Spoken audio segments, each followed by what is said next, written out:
So this is a row of much newer housing on Juniata, just east of Morganford.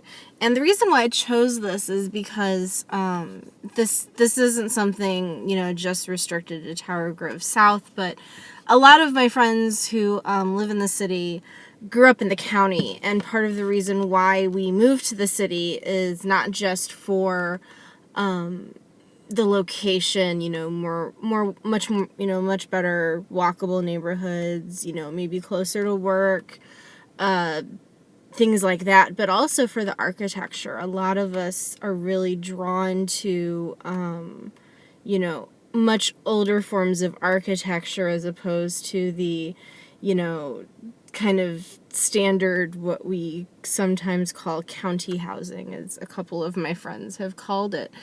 And it was really interesting to move to the city and, for some of these lots that used to be vacant to, instead of having something built there that really reflected the architecture of the rest of the neighborhood, to kind of see what we would term as, county housing. And by no means would I argue that it should, be torn down. I think almost, in any sense, any, livable structure or usable structure is better than an empty lot, obviously.